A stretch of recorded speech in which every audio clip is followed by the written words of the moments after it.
Hello and welcome to Big Deal. I'm Nisha Poddar. And remember that overall, the deal scenario is in a slowdown mode.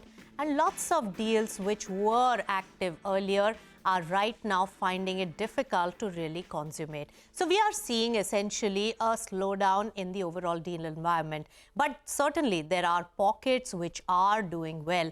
Let's find out from our expert panel today who's joining us, Salil Pitale of Axis, as well as we have Sanjay Kukreja of ChrysCapital and Vivek Soni of EY. Gentlemen, so good to have you on CNBC TV18.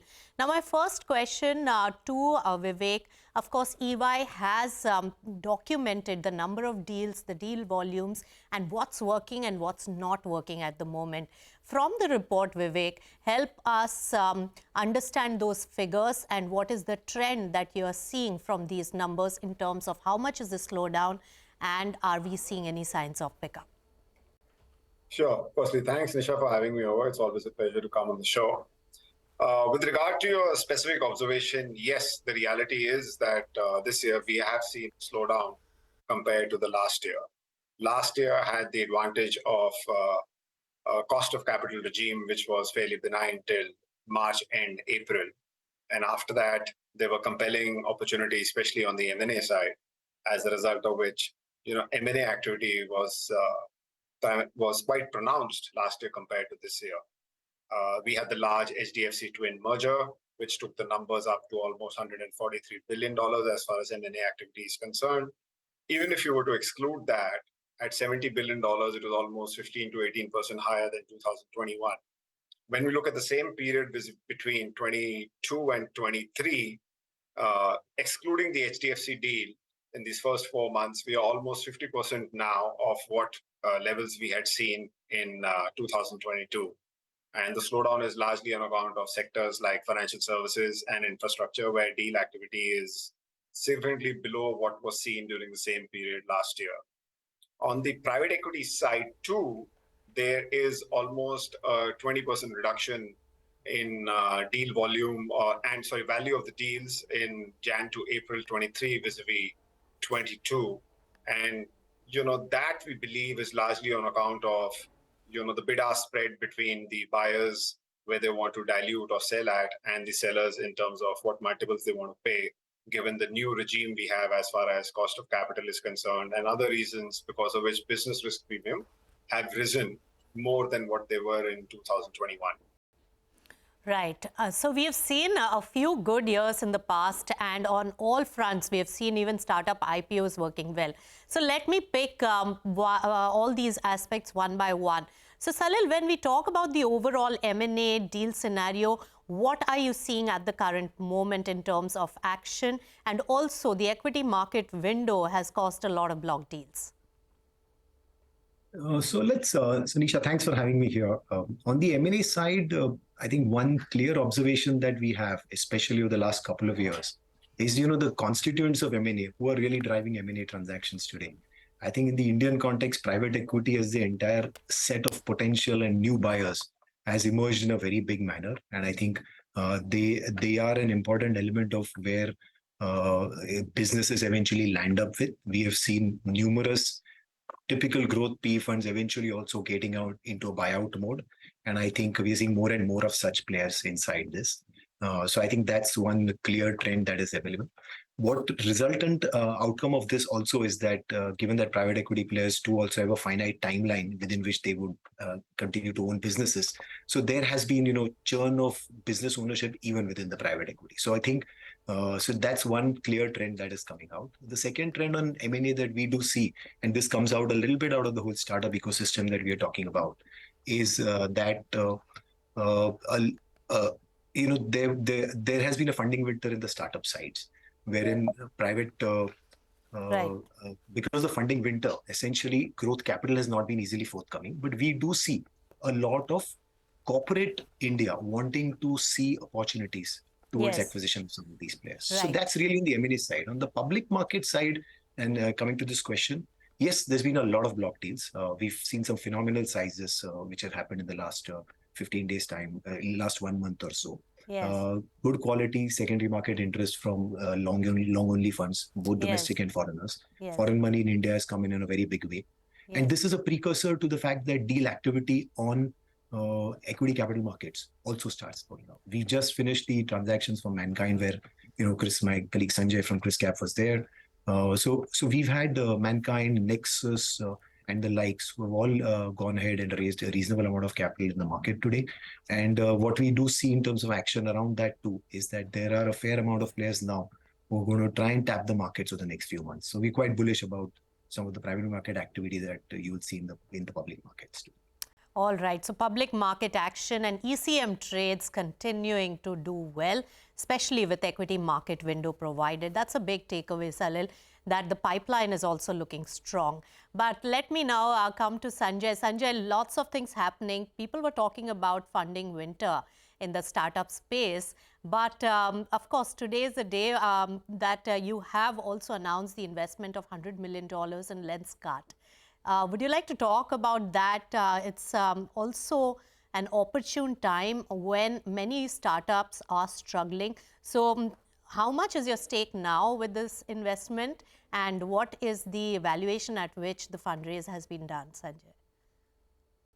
So I think maybe I'll take the opportunity to talk a little bit more generally about the new economy system as opposed to necessarily the Lenskart investment. But since it's the announcement has just come, Sanjay, I just took the opportunity of asking you about that. And of course, that will tell us a lot about the private equity and VC's view on investments in this space. No, sure. I'm happy to do that. So but before I go there, I just wanted to say that, look, our strategy has, covered this earlier as well. And, thanks for having me on the show. It's really, in the new economy startup side, I think we don't do as much startups, but much later stage companies that have proven business models. These are real businesses that we can diligence. We can understand the unit economics, and not just the unit economics, but the scale up opportunity. And investments such as Dream Sports, First Cry, and now Lenskart fall exactly in that bucket of companies which are much larger, very nice business models. We've invested in this in this company Lenskart at close to a 3.8 billion market cap perspective, and put 100 million at work. So it isn't a cheap valuation, or you're coming in early stage, but we do believe that there is a long runway for growth, not just for Lenskart, but for some of the other companies I mentioned in the new economy side. These continue to be private. At some point, some of these companies will go public. And so that, and of course, we just talked about Mankind, which is another example of very large businesses. Mankind went public at 7 billion roughly USD, market cap. So we're very happy to own on to very good businesses at large market caps, hold them private, and then take them public at some point in the future. That's on the minority side. I think that's one aspect that you covered. But I'd like to make two other points.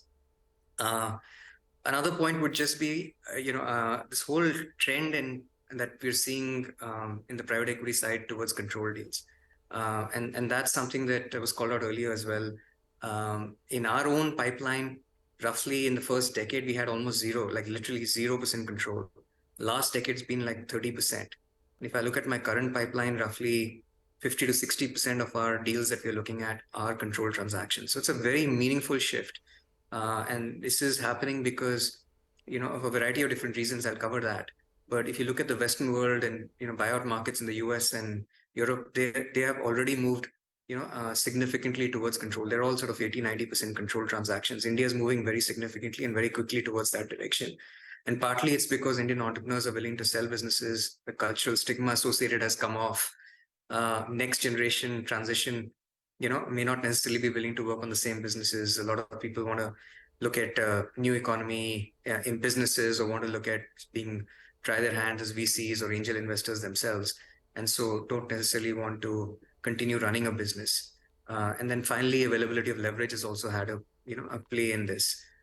So very significant, trend towards controlled transactions. We're seeing that play out, and that has significance of how private equity firms like ourselves also respond to the marketplace, right? So we need to have our own expertise, our team that is able to handle running businesses, not just, investing in them. And we've made significant investments to be able to be in that place, and including our own consulting team, including our own in-house. We were like 10, 15 people as the full private equity built out shop. Today we have 45 people, right? So things have changed significantly for us as we have done that as well. That's right. The team has grown, and of course, we have seen a good shift in your strategy also. Buyouts look much more palatable to private equity industry, and also there are many such opportunities available. But Sanjay, obviously your investment in Lenskart is also the talking point of the day, and a lot of companies which are dressing up for an eventual IPO could also be one of the reasons why private equity as well as VC queue up for some of these good companies. My question to Salil, does startup IPOs that have a chance in this particular year? A few aspirants have emerged, but there are a lot of learnings from the past. Yeah, I think the last point, Nisha, that you mentioned is very important. There have been a lot of learnings from the past. I think the access to easy money for through the public markets for startups is not there. But it is not a shutdown in that sense, because India has had some phenomenal businesses that have been created through the startup ecosystem. I think the lens from which the investors from the public markets look at it is slightly different. It's important that those businesses show profitability, or at least show a clear path to profitability. These are the businesses who should show some moat. Are they solving a particular consumer need or a enterprise need? They have created enough differentiator in the business model to make it sustainable over reasonably large periods of time. And then is it profitable? Is it at least quite good visibility on profitability? If these parameters are reasonably met, there is enough and more evidence that public market investors will look at such businesses pretty closely, and ascribe values. The valuations may not necessarily be in sync with what the euphoria of new economy was in calendar 21, 22 types. The massive unicorns that got created. Valuations may not necessarily be in sync with the way the private market saw it, but surely I would expect good quality businesses to get excellent attention, even if they are from the new economy. And we do expect some good quality names to hit the markets, even from the new economy space in that domain. Yeah. That's right. Quality of the business performance and their name and brand, as well as the market acceptance. But on the other hand, valuation, as you pointed out, Salil, that's going to be the key, because I do hear some of the IPO aspirants in the pre-IPO rounds are not getting the valuations that they had pitched. All right, on that note, we'll slip into a short breather. But hold on to your thoughts. Lots more to discuss, especially on the valuation mismatch front when it comes to deal making in India right now.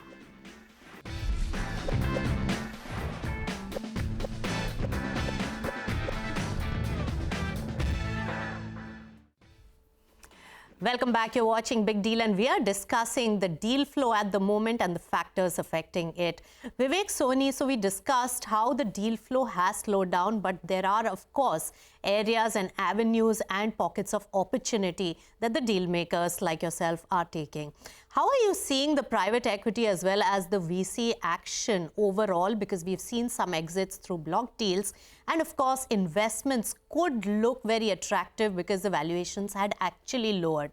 Is there a huge valuation mismatch in terms of deals, M&A, and private equity transactions in your view? Yes, Nisha, there is a mismatch. But let me put down the context. At an overall level, in these first 4 months, total PE investment is, say, 20% lower than last year's same period. All of that is in the startup space, where, from almost $11 billion Jan to April last year, we are at $3.5 billion. Other than that, buyouts have doubled up. Growth capital is more or less the same. Credit deals have gone up. And as far as other asset classes are concerned, there has been a sort of a rise. Now, this mismatch really started in 2022, in the second half of the year, when interest rates began to rise very fast. And now we are in a period where, this gap is sort of beginning to converge, and we are seeing more and more deal activity. As a result of the slowdown in startup, the converse is, because the startup space accounted for the maximum number of deals by volume, actual average value of deals in private equity has gone up significantly. notwithstanding the disproportionately higher reduction in the total number of deals. Now, a lot of private equities are using various structures to sort of also mitigate this gap by using convertible structures, by having an earn-out which is linked to successful achieving of certain numbers. And, after a period of resistance on the seller side, or the existing shareholders who didn't want to dilute at whatever value the private equity funds were giving them, I think now people are converging towards a meeting of minds. That's also helped by India's macro becoming better. From a geopolitical point of view, India is on a sweet spot in certain sectors like industrials, manufacturing, healthcare, financial services, pharmaceuticals, chemicals. Right. There is a lot of deal activity. I think we at EY cover more than 200 plus private equity funds and VC funds, and everybody is busy evaluating deals. Right. Yeah. So evaluation and also inquiries are on. Sanjay Kukreja, what are the spaces where you're keenly looking at, and do you think that the valuations are getting more attractive?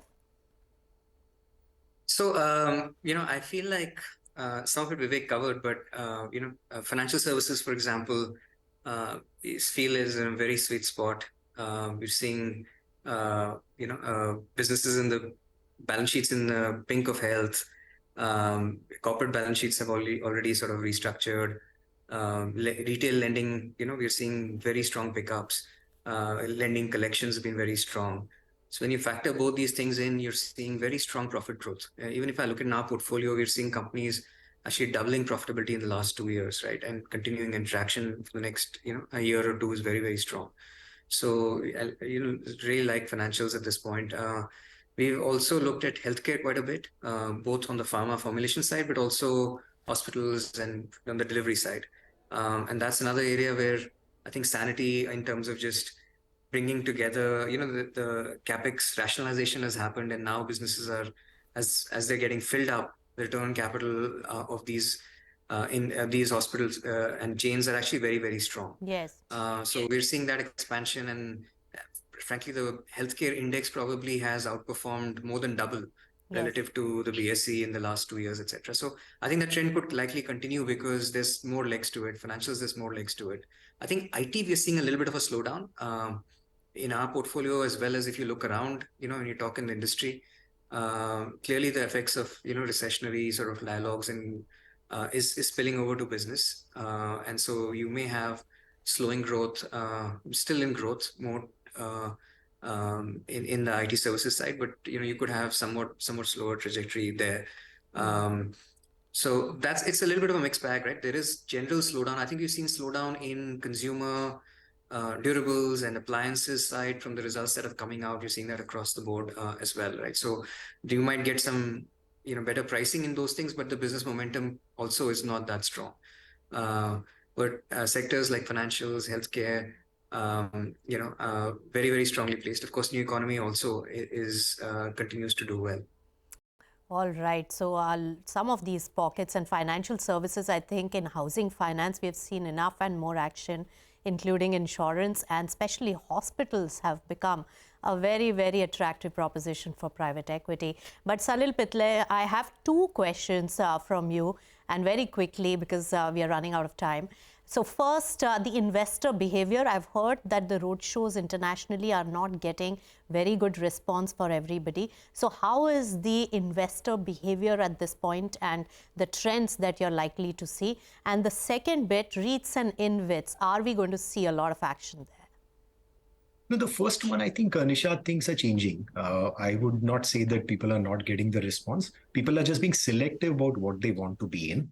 So there are specific sectors that people are looking at. The entire manufacturing space in India, whether it's precision engineering, EMS, defense, renewables, those are areas there's a lot of interest. Consumer generally in India is of serious interest. Any good stories, well-run businesses, strong on governance, people are willing to talk. And then, valuation is a conversation. Where do you really get the right mix of investors to be able to clear a deal? So I think this is where we are looking at. On the REITs INVITs, I think this is a superb asset class which is coming up in India in a massive manner. I don't think this existed in any meaningful manner 3 years back. There's been phenomenal activity. This is a great exit mechanism wherein high quality assets are created and then pushed into a yield owned asset class like a REIT or an InvIT. And I think that releases capital for a lot of sponsors to create newer and newer enterprises and businesses.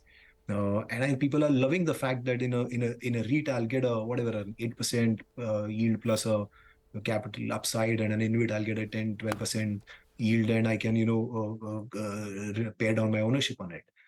The foreign names are buying into these InvITs in a big manner, and domestic family offices are also buying into these InvITs and REITs in a great manner. So we see a very good future for these two product categories. We as a house have been quite aggressively involved in a lot of these InvITs and REITs. Probably we've been there in most of the InvITs that have happened in the country and most of the REITs that have happened in the country today. And we're very, very strongly biased towards a lot more action over here. That's right. Being a combination of fixed income as well as equity side, I think in the interest rate cycle that we are in, REITs and InvITs also make a good proposition for investment destinations. So therefore, the euphoria that we are seeing. So 3 important takeaways, gentlemen, that there are certain pockets, financial services, healthcare, where there could be more action. And also the equity market window is open. And on the other hand, REITs and InvITs. So all not slow on Deal Street, but certain pockets are developing well. Thank you so much, gentlemen, for joining us on Big Deal here. It's time to wrap the show.